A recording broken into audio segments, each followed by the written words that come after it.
Welcome to Build the Weight Loss Practice of Your Dreams. I'm your host, Carol Clark, and I have the honor and pleasure of working with physicians across the U.S., helping them to establish or grow their weight loss practices, be it medical or surgical or both. And one of the common traits that many times we see is a bit of perfectionism.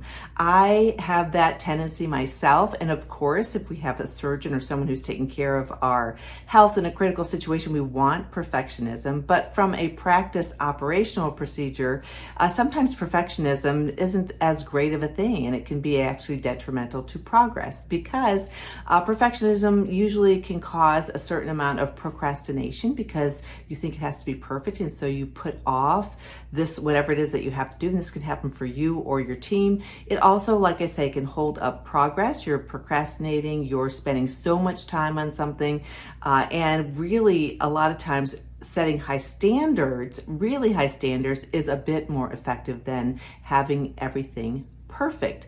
The other thing is it increases anxiety. When your team or you think that everything has to be perfect, it makes you so anxious. The smallest thing can cause an issue, whether it's, the schedule having one little glitch in it or anything like that. So this perfectionism creates anxiety, and it's unnecessary anxiety for those that are involved, and it can drive your team crazy. I have been there before. I do have tendencies towards perfectionism. It slows down when I'm writing. It slows down progress for me. It can increase procrastination. And I know this happens for a lot of people. The other thing that happens is your creativity can be stifled because you're thinking it has to be perfect, and you can't let your mind go in all these different directions, just thinking, what if we want it all perfect? So it can stifle your creativity as well as your team's. So we want to make sure that we address that, because sometimes a practitioner can be like, it's my way or the highway. You've got to do it my way. Whereas if you just kind of ease up a little bit, have a really high standard for the outcome, sometimes you'll be surprised at the different ways people can get there to the same endpoint in a shorter fashion or more creative or a more fun or more enjoyable way. So it's really good to encourage that. So how do you get over this? So what you want to do is first acknowledge that it happens. Acknowledge that you have that tendency. And like I say, it can be a very positive thing, but it can also really hold up progress and cause all those different issues. So you want to recognize that you have it.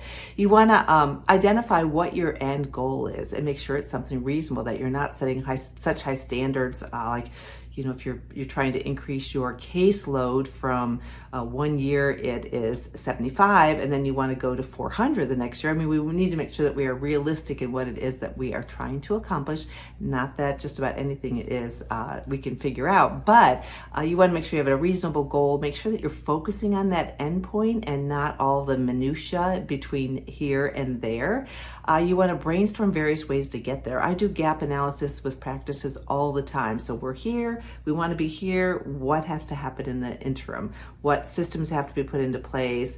What new initiatives might be able to be implemented, and then helping them get there. So it's a really fun process, but the brainstorming part on how to get there, even though I can guide the process, is really fun because everyone does it a little bit differently. So allow yourself and your team some grace in terms of how you get to the end point.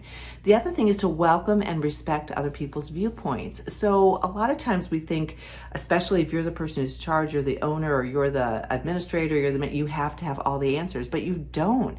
The beauty of it is when you ask your team for input and you help them get you to that endpoint, they're much more a part of the process. They feel involved, they get more ownership, and it's something where you can admit, we can do this a lot of different ways. Let's brainstorm some ways, and then you can always have the last say in it, but having their input, you can come up with great ideas that you would never have thought of likely on your own. So you want to welcome and respect various viewpoints. You also want to allow yourself and your team to make some mistakes along the way, to recognize those mistakes, learn from them, and then move forward from there. It's just a part of life. It's just one of those things. There are going to be mistakes. And I'm not talking about patient care mistakes. I'm talking about how you're operating your business, that sort of thing. So of course we want to put in as many stop gaps so that there isn't a lot of mistakes, but they're going to happen. It just does. It's a part of life. It's a part of being a human being.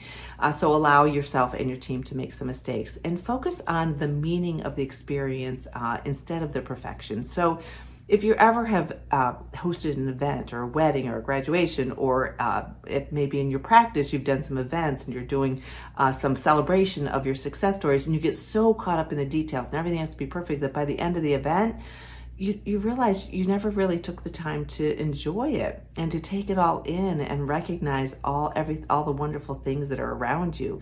And so it can take some of the joy, a lot of the joy out of it, if you don't pause and really focus on the meaning and the experience getting from point A to point B. And then the other thing in terms of how to get over perfectionism is to just do the work. So you followed everything I just told you, and then just doing the work will actually help you gain momentum, help you feel better about the fact that you are not procrastinating, that you're getting things done, you're not the bottleneck anymore. So doing the work is a really important part of that. So doing that and seeing results will help really reinforce these behaviors. And once you get more done, like I say, you'll make more progress, and everyone will be so much happier because of it. Your patients will benefit because you'll be creating something that's more meaningful to them. Your team will appreciate because they've had input, they've had some ownership. You will appreciate it because you don't have to do everything on your own. One or two people in the practice, you just can't if you want to get to the next level. You sometimes you can only get as far as the level of the CEO or the level of the business owner. So you want to open that up to other options. And that's the beauty, like I say, of seeing practices across the US. I just love it.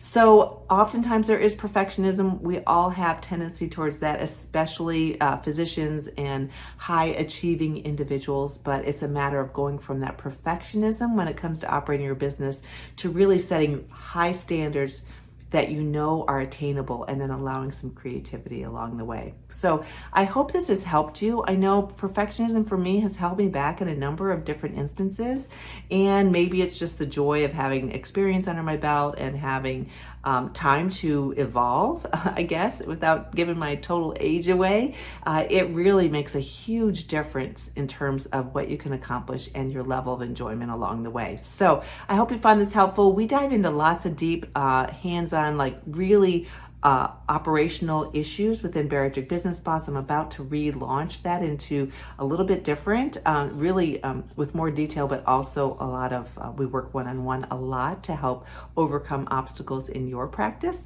And if you are interested in anything like that, just visit bariatricbusinessboss.com. If you just want to keep getting free content, that's totally fine as well. Go to weightlosspracticebuilder.com/free. You will find lots of resources there, in addition to my YouTube channel with videos and my blog with lots of different articles and those that I write for other corporations. So anyhow, it's all about creating the practice that you and your team and your patients will love and get the best outcomes. So it doesn't have to be done the same way everywhere. And I hope you find this helpful. Reach out to me if I could be of assistance. And I look forward to hopefully having a conversation with you soon. Take care.